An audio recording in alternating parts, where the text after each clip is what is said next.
दोस्तों नमस्कार, स्वागत है आपका यूट्यूब चैनल एबीटेक में। आज है 19 नवंबर 2022 और जान लेते हैं आज की महत्वपूर्ण खबरें जो आज के प्रमुख समाचार पत्रों पर छाई हुई हैं। सबसे पहली न्यूज यहाँ पर आप लोग देख सकते हैं वह शिक्षक साथी के चयन के लिए। यहाँ पर बताया गया है चयन प्रक्रिया के बारे में, क्या चयन प्रक्रिया होगी। तो कहा गया है कि शिक्षक साथी के लिए 3 चरणों में देनी होगी परीक्षा। उत्तर प्रदेश के बेसिक शिक्षा परिषद के प्राथमिक और उच्च प्राथमिक स्कूलों में, साथ ही कस्तूरबा गांधी विद्यालयों में सहयोगात्मक पर्यवेक्षण के लिए लागू की गई शिक्षक साथी योजना में चयन के कड़े मानक रखे गए हैं। इस योजना के तहत सेवानिवृत्त शिक्षकों के 70 साल तक चयन की मंजूरी दी गई है। हिंदी, गणित, विज्ञान, सामाजिक अध्ययन और अंग्रेजी में शिक्षक साथी बनने के लिए सेवानिवृत्त शिक्षकों को 3 चरणों की परीक्षा पास करनी होगी। इन्हें प्रतिमाह 2500 रुपए मानदेय दिया जाएगा। तो मान लीजिए इसको 60 से 70 हजार रुपए वेतन मिल रहा था, अब वो यहाँ पर 2500 रुपए में पढ़ाएगा। और इतना ही नहीं, इनके चयन के मानक काफी टाइट है। 3 चरणों में परीक्षा पास करनी होगी, उसके बाद ही यहाँ पर नियुक्त हो पाएंगे, वो भी 1 साल के लिए। अगर सरकार चाहे तो इनको आगे फिर प्रमोट कर सकती है या कहीं एक्सटेंड कर सकती है कार्यकाल। तो फिलहाल लगभग कई जिलों से जो है इनके विज्ञापन जारी हुए हैं। तो जो भी इंटरेस्टेड अभ्यर्थी हैं जो इसमें एलिजिबल है, आवेदन करना चाहें, तो आप लोग संबंधित जिलों से कांटेक्ट कर सकते हैं और वहां से जो भी वैकेंसी निकलती है उसमें अप्लाई कर सकते हैं। फिलहाल मैं आपको सिलेक्शन प्रोसेस के बारे में बता देता हूं। तो यहाँ पर देखिए 3 स्टेप में जो सिलेक्शन प्रोसेस रखा गया वो ये है कि सबसे पहले यहाँ पर आपको जो है लिखित परीक्षा करवाई जाएगी। विषयवार लिखित परीक्षा होगी, ठीक है। 60 नंबर की लिखित परीक्षा होगी और 60% अंक लाना अनिवार्य होगा। अगर आप लिखित परीक्षा क्वालिफाई कर लेते हैं तब आपको माइक्रो टीचिंग से गुजरना पड़ेगा, यानी एक तरीके से डेमो करवाया जाएगा आपका। 10 से 15 मिनट तक डेमो होगा और उसमें भी आपको 6 मार्क्स लाने होंगे, ठीक है। जब आप डेमो में भी 60% नंबर लेकर के आ जाएंगे, इसके बाद फिर आपका इंटरव्यू होगा। इंटरव्यू 10 नंबर का होगा और इसमें भी आपको जो है 60% या अधिक अंक लाने होंगे। इसके बाद फाइनली आपका चयन होगा 3 नंबर को जोड़ते हुए। लिखित परीक्षा 60 नंबर की और इसके बाद जो आपका डेमो होगा, ठीक है, ये भी। और इसके बाद जो आपका इंटरव्यू है, इसके नंबर सबको जोड़ते हुए मेरिट बनेगी। मेरिट में नाम आने पर जो है यहाँ पर चयन होगा।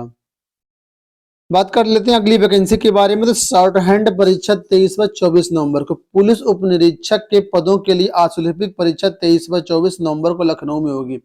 पुलिस उप निरीक्षक गोपनीय के 295 पदों, उप निरीक्षक गोपनीय सतर्कता के 20 पदों, पुलिस सहायक उप निरीक्षक के 624 पदों पर, साथ ही सहायक उप निरीक्षक लिपिक सतर्कता के 32 पदों पर एवं पुलिस उप निरीक्षक लेखा के 358 पदों पर जो भर्तियां आई थी। इनके तहत अभ्यर्थी टंकण परीक्षा में जो अभ्यर्थी सफल हुए उनके लिए अब यहाँ पर शॉर्ट हैंड परीक्षा करवाई जाएगी। परीक्षा जो है आपकी कब होगी, तो यहाँ पर देखो साफ तौर पर बताया गया है 23 व 24 नवंबर को होगी। जो भी अभ्यर्थी इस परीक्षा में शामिल होने जा रहे हैं उसी के अनुरूप शामिल हों। बात करेंगे हम लोग अग्निवीर भर्ती के बारे में। तो लिखा कि 32 अभ्यर्थियों के प्रमाण पत्र फर्जी। वाराणसी में इस समय अग्निवीर भर्ती चल रही है और यहाँ पर उसी के बारे में अपडेट है कि अग्निपथ योजना के तहत सेना भर्ती के लिए तीसरे दिन शुक्रवार को 315 अभ्यर्थियों में से 32 अभ्यर्थियों को ग्रीवांस सेल ने फर्जी आयु प्रमाण पत्र के साथ पकड़ा। इससे पूर्व गुरुवार को सेना भर्ती रैली के दूसरे दिन रेस में पास हुए 240 अभ्यर्थियों में से 35 को बाहर का रास्ता दिखा दिया गया। देखिए डायरेक्ट भर्ती हो रही है यहाँ पर भी किस तरीके से फर्जी प्रमाण पत्र अभ्यर्थी ला रहे हैं वो देख सकते हैं। लोक सेवा आयोग से 2 अपडेट है। पहली अपडेट आपके सामने है और ये जो अपडेट है कल रात की ही 18 नवंबर की है। यहाँ पर देखिए बताया गया है कि लोक सेवा आयोग के द्वारा राज्य नियोजन संस्थान उत्तर प्रदेश नवीन प्रभाग के शोध अधिकारी प्रावधि के 6 पदों पर जो परिणाम है वो जारी कर दिया गया है और इसमें जो अभ्यर्थी सफल हुए हैं उनके नाम यहाँ पर स्क्रीन पर आप लोग देख सकते हैं।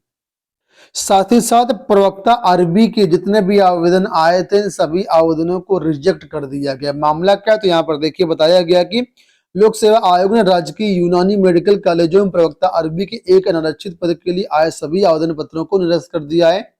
आयोग को कुल 17 आवेदन प्राप्त हुए थे, लेकिन अर्हताएं पूरी न होने के कारण आयोग ने आवेदन अस्वीकृत कर दिए। साथ ही पद को अग्रणित करते हुए पुनर्विज्ञापन की संस्तुति की गई है।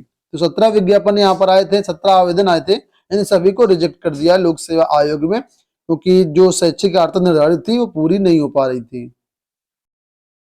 बात करेंगे इलाहाबाद विश्वविद्यालय में एडमिशन के बारे में, तो देखिए लिखा है कॉलेजों ने स्नातक में प्रवेश के लिए जारी किए कट ऑफ। इलाहाबाद विश्वविद्यालय में भी बीएससी गणित में दाखिले के लिए कट ऑफ जारी। इलाहाबाद विश्वविद्यालय में स्नातक पाठ्यक्रम दाखिले का क्रम जारी है। शुक्रवार को बीएससी गणित में दाखिले के लिए कट ऑफ जारी किया गया।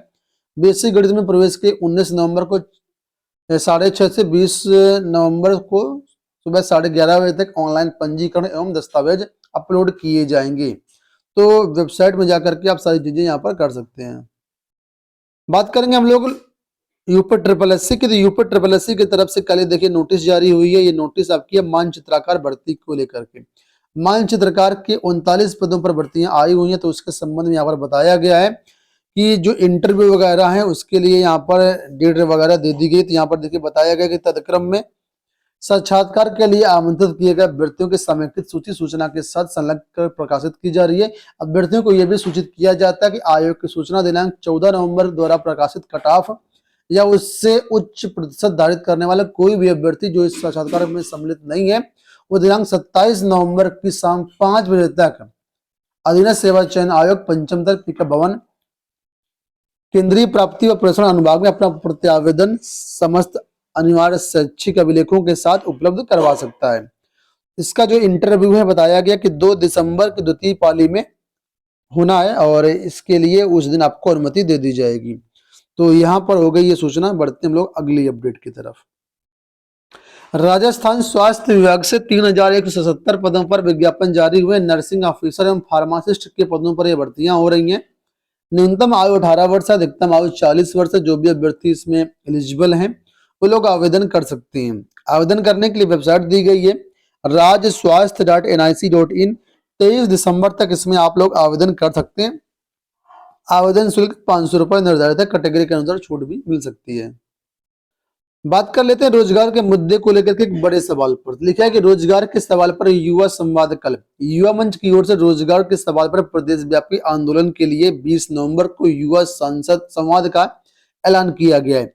इसमें प्रमुख रूप से शिक्षा, स्वास्थ्य, पुलिस समेत विभिन्न विभागों में रिक्त पड़े लाखों पदों पर तत्काल चयन प्रक्रिया शुरू करने और चयन प्रक्रिया को पारदर्शी बनाने का मुद्दा शामिल है।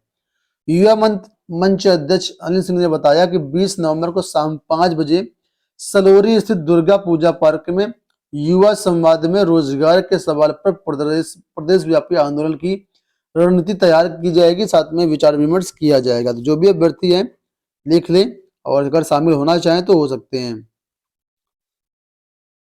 देखिए पीटी परीक्षा को लेकर के हाई कोर्ट ने एक बहुत ही महत्वपूर्ण प्रश्न किया है सरकार से। देखिए कि परीक्षा के वक्त अभ्यर्थियों के परिवहन की सुविधा पर हाई कोर्ट ने मांगा जवाब।